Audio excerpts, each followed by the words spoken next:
1 Coríntios capítulo 15. Agora, irmãos, quero lembrá-los das boas novas que lhes anunciei anteriormente. Vocês as receberam e nelas permanecem firmes. São essas boas novas que os salvam, se continuarem a crer na mensagem como lhes anunciei. Do contrário, sua fé é inútil. Eu lhes transmiti o que era mais importante e o que também me foi transmitido. Cristo morreu por nossos pecados, como dizem as Escrituras. Ele foi sepultado e ressuscitou no terceiro dia, como dizem as Escrituras. Apareceu a Pedro e mais tarde, aos 12. Depois disso, apareceu a mais de 500 irmãos de uma só vez, a maioria dos quais ainda está viva, embora alguns já tenham adormecido. Mais tarde, apareceu a Tiago e posteriormente a todos os apóstolos. Por último, apareceu também a mim, como se eu tivesse nascido fora de tempo, pois sou o mais insignificante dos apóstolos. Aliás, nem sou digno de ser chamado apóstolo, pois persegui a igreja de Deus. O que agora sou, porém, deve-se inteiramente à graça que Deus derramou sobre mim, e que não foi inútil. Trabalhei com mais dedicação que qualquer outro apóstolo, e no entanto, não fui eu, mas Deus que em sua graça operou por meu intermédio.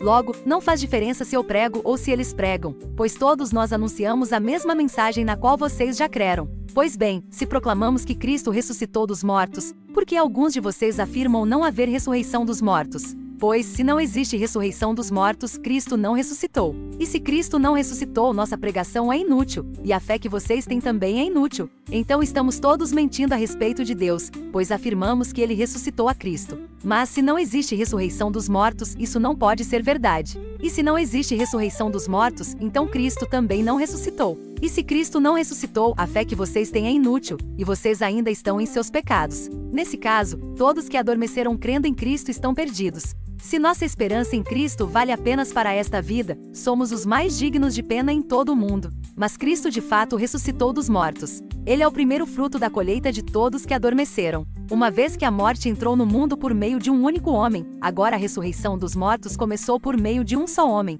Assim como todos morremos em Adão, todos que são de Cristo receberão nova vida. Mas essa ressurreição tem uma sequência. Cristo ressuscitou como o primeiro fruto da colheita, e depois todos que são de Cristo ressuscitarão quando ele voltar. Então virá o fim, quando ele entregará o reino a Deus, o Pai, depois de ter destruído todos os governantes e autoridades, todo o poder. Pois é necessário que Cristo reine até que tenha colocado todos os seus inimigos debaixo de seus pés, e o último inimigo a ser destruído é a morte. Pois as Escrituras dizem, Deus pôs todas as coisas sob a autoridade dele. Claro que quando se diz que todas as coisas estão sob a autoridade dele, isso não inclui aquele que conferiu essa autoridade a Cristo. Então, quando todas as coisas estiverem sob a autoridade do Filho, ele se colocará sob a autoridade de Deus, para que Deus, que deu a seu Filho autoridade sobre todas as coisas, seja absolutamente supremo sobre todas as coisas em toda parte. E o que dizer dos que se batizam em favor dos mortos?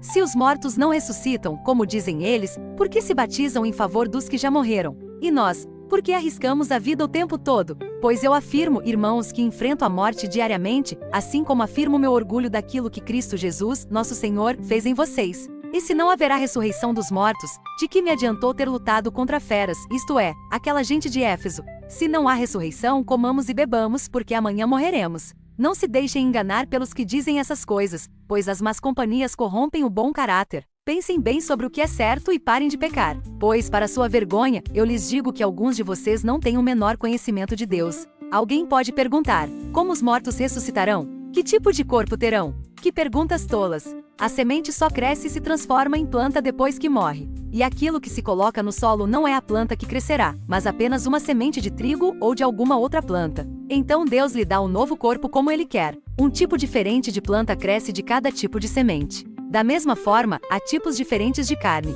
um tipo para os seres humanos, outro para os animais, outro para as aves e outro para os peixes. Também há corpos celestes e corpos terrestres.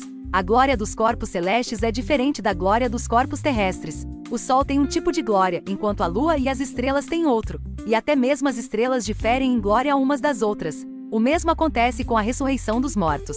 Quando morremos, o corpo terreno é plantado no solo, mas ressuscitará para viver para sempre. Nosso corpo é enterrado em desonra, mas ressuscitará em glória. É enterrado em fraqueza, mas ressuscitará em força. É enterrado como corpo humano natural, mas ressuscitará como corpo espiritual. Pois, assim como há corpos naturais, também há corpos espirituais. As Escrituras nos dizem, o primeiro homem, Adão, se tornou ser vivo, mas o último Adão é espírito que dá vida.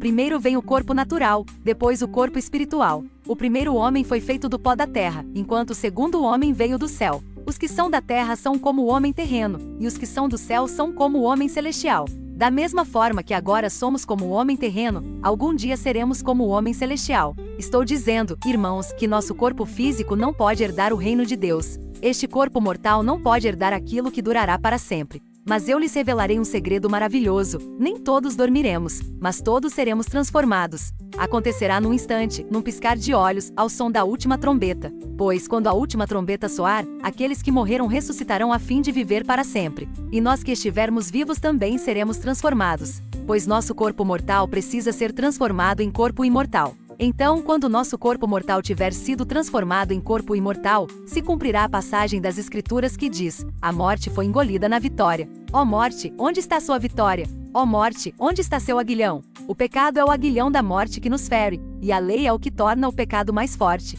Mas graças a Deus, que nos dá a vitória sobre o pecado e sobre a morte por meio de nosso Senhor Jesus Cristo. Portanto, meus amados irmãos, sejam fortes e firmes. Trabalhem sempre para o Senhor com entusiasmo, pois vocês sabem que nada do que fazem para o Senhor é inútil.